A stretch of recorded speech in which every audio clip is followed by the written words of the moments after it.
வரைக்கும் நம்மளுடைய சேனலை சப்போர்ட் பண்ண எல்லாத்துக்குமே ரொம்ப ரொம்ப நன்றி. இன்றைக்கி நம்ம என்ன பார்க்க போகிறோம் அப்படின்னு பார்த்தீங்கன்னா, ஒரு சூப்பரான தோட்டத்தை அப்டேட் தான் பார்க்க போகிறோம். தோட்டம் அப்படிங்கிறது ரொம்ப பெரிய அளவிலான தோட்டம்லாம் கிடையாது பார்த்துக்கோங்க. ஒரு குட்டி தோட்டம் அப்படின்னு தான் சொல்லலாம். அதில் ஒரு குட்டி வீடு அவ்வளோதான். போனால் இருந்து சமைச்சு சாப்பிட்ற அளவுக்கு ஒரு சின்ன வீடு, அதுக்கப்புறமா ஒரு குட்டியாண்டு ஒரு தோட்டம் அவ்வளோதான் பார்த்துக்கோங்க. இந்த தோட்டத்தில் வந்து என்னெல்லாம் வச்சுருக்கோம் அப்படின்னு பார்த்தீங்கன்னா, கொஞ்சம் நெல்லிக்காய், அப்புறம் மாமரம், அப்புறம் வந்து தென்னை, அப்படி கொஞ்சம் ஒன்று அதாவது வீட்டுக்கு என்னெல்லாம் நமக்கு தேவையோ அதில் எல்லாத்துலேயும் 1 2 அந்த மாதிரி வச்சுருக்கோம் பார்த்துக்கோங்க. அவ்வளோதான். இந்த தோட்டத்துக்கு வந்து இன்றைக்கி போனோமா, சரி போகும்போது மழையே கிடையாது, ஒரு மாதிரி நல்லா கூலாக நல்லா இருந்தது பார்த்துக்கோங்க. அங்கே போனதுக்கப்புறம் கொஞ்ச நேரத்தில் அப்படியே மழை பெய்ய ஆரம்பிச்சிட்டு, அதுக்கப்புறம் போனோடனே 2 3 மாதுளம்பழம்லாம் கிடந்துச்சு. அதெல்லாம் பறித்தோம் பார்த்துக்கோங்க. மாதுளம்பழம் வந்து மற்ற நேரம் அப்படி புழு பூச்சி அரிச்சு போய் கிடக்கும், ஆனால் இன்னும் இந்த தடவை வந்து அப்படி இல்லை பார்த்துக்கோங்க. ஏன்னா அந்த மழை நல்லா விழுதா, அதனால் அப்படி இந்த கடையில் வாங்குற மாதிரியே இருந்துச்சு மாதுளம்பழம்.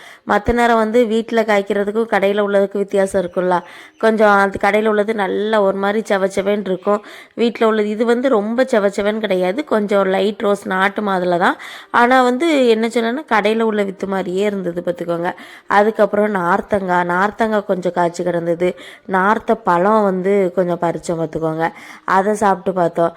அதான் அவன் என் பையன் வந்து அதில் அவ்வளோவா சாரே இல்லை, நல்லாவே இல்லை அப்படின்ட்டு சொல்லிகிட்டு இருந்தான். எனக்கு வந்து நார்த்த பழம் ரொம்ப ரொம்ப பிடிக்கும் பார்த்துக்கோங்க. அதனால் நான் பாட்டுக்கு அதை எடுத்து சாப்பிட்டுக்கிட்டு இருந்தேன். அதுக்கப்புறமா நெல்லிக்காய் வந்து என்னென்னா ஷார்ட்ஸ்லையே போட்டிருப்பேன். குட்டி குட்டி நெல்லிக்காய் பார்த்துக்கோங்க. ஆனால் நல்லா நாட்டு நெல்லிக்காய். அந்த நாட்டு நெல்லிக்காய் வந்து உண்மையிலே அதுதான் நாட்டு நெல்லிக்காய்.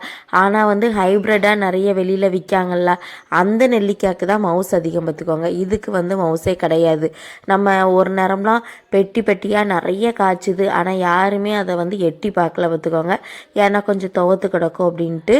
நல்லது வந்து இந்த மாதிரி விஷயங்கள் தான் நல்லது. ஆனால் வந்து அது வந்து கொஞ்சம் சவைக்கிறதுக்கு கொஞ்சம் முழுங்குறதுக்கு கஷ்டமாக இருக்குது அப்படின்னோடனே அதுக்கு வந்து விலை இல்லாமல் போயிடுது. சரி அப்படி அதில் கொஞ்சம் நெல்லிக்காயை வந்து எடுத்துக்கிட்டோம் பார்த்துக்கோங்க.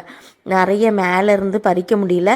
ஏன் அப்படின்னா மேலேருந்து பறிக்கணும்னா மழை விழுந்துதா, அப்போ அதில் கொஞ்சம் நிறைய தண்ணியாக விழும் அப்படின்னு சொல்லிட்டு கொஞ்சம் கீழே நல்லா ஃப்ரெஷ்ஷாக கிடந்ததை அப்படியே எடுத்து கழுவி வச்சுக்கிட்டோம் பார்த்துக்கோங்க. அதுக்கப்புறம் இந்த செவ்வழனி அது ஒரு 5 6 அவ்வளோதான். அப்புறம் இந்த 8th வீட்டில் நாட்டுக்கோழி நிறைய உண்டு பார்த்துக்கோங்க. அந்த வீட்டிலேருந்து நாட்டுக்கோழி முட்டை கொஞ்சம் நாங்களும் நிறைய கோழி வச்சுருந்தோம். ஆனால் அதுக்கப்புறம் இப்போ வந்து எந்த கோழியுமே கிடையாது. அதனால் நாட்டுக்கோழி முட்டை அவங்க வீட்டிலேருந்து வாங்கிட்டு வந்தோம் பார்த்துக்கோங்க. அங்கேருந்து வாங்குகிற முட்டை தான் அப்படி ஃப்ரெஷ்ஷாக ஒரிஜினலாக நாட்டுக்கோழி முட்டைன்னு எனக்கு தெரியும். ஏன்னா வந்து இங்கே எங்கள் பக்கங்களில் வாங்குகிற முட்டை வந்து எப்படி இருக்குன்னா, அந்த கரு அடித்தோன்னு வச்சுக்கோங்களேன், அந்த அளவுக்கு ரொம்ப வந்து மஞ்சளாக வராது. கொஞ்சம் முட்டை பெருசாக இருக்கும், அப்படி அந்த மாதிரி பல வகையில் இருக்கும் பார்த்துக்கோங்க. அதனால் அங்கேருந்து தான் வாங்குறது. அதுக்கப்புறம் நாங்கள் வந்து சரி போன காரியத்தை பார்ப்போம் அப்படின்னு சொல்லிட்டு கொஞ்சம் எல்லாத்துக்கும் கொஞ்சம் உரம் வச்சு விட்டோம் பார்த்துக்கோங்க. எல்லாமே கொஞ்சம் வச்சு விட்டோம். பொதுவாகவே இதுக்கு வந்து எந்த உரமும் நாங்கள் வைக்கிறதே கிடையாது. இயற்கை உரம் மட்டும்தான், எந்த உரமுமே வைக்கிறதே கிடையாது.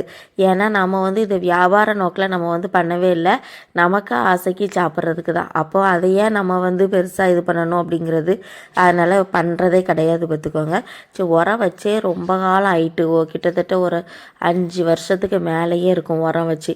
அதனால் சரி இந்த தடவை கொஞ்சம் மழை உழுற நேரம் தான் நம்ம சாணி உரமோ எந்த உரமோ நம்ம வந்து மழை உழுற நேரம் தான் நம்ம வச்சுட்டு மண்ணை போட்டுட்டோன்னு வச்சுக்கோங்களேன்.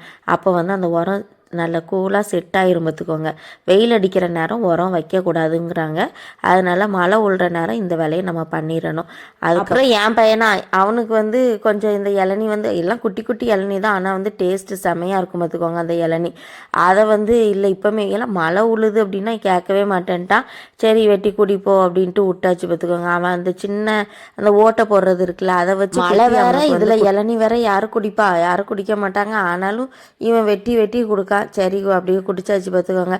அதுக்கப்புறமா அப்புறம் நெல்லிக்காயை கொஞ்சம் கீழே நல்லா கிடக்கிற நெல்லிக்காயை கொஞ்சம் பிறக்குவோம் அப்படின்னு சொல்லிட்டு நான் போனேன். அதுக்கப்புறமா கொஞ்சம் மேலேயும் கிடந்தது. சரி தண்ணி வந்து ரொம்ப உளுமை அப்படின்னு சொல்லிட்டு பறிக்காமே இருந்தோம்.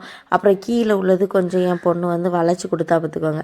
அதில் உள்ளது கொஞ்சம் கொஞ்சம் நெல்லிக்காயை மட்டும் எடுத்துகிட்டு போவோம் அப்படின்னு சொல்லிட்டு அந்த வேலைகள்லாம் பார்த்துட்டு அப்புறம் மாமரத்தில் போய் எதுவும் கிடக்கா அப்படின்ட்டு போய் பார்த்தோம். என்னென்ன கிடக்கு ஒன்று ஒரு கொய்யாக்கா அப்படி அந்த மாதிரி தான் இருக்கும் பார்த்துக்கோங்க. இருந்தாலும் நம்மளுடைய ஆசைக்கு எல்லாமே ஒன்று காய்க்கும், அவ்வளோதான். சரி கொஞ்சம் நெல்லிக்காய் அப்படி பறிச்சுக்கிறோம். அப்படி அது தண்ணி ஒரு பாடு தண்ணி மேலேயா விழுது. சரி நனைஞ்சாச்சு, அதோட நம்ம பறிச்சுக்கிறோம் அப்படின்னு சொல்லிட்டு அவ்வளோத்தையுமே வந்து பறிச்சாச்சு பார்த்துக்கோங்க. அவ்வளோதான்.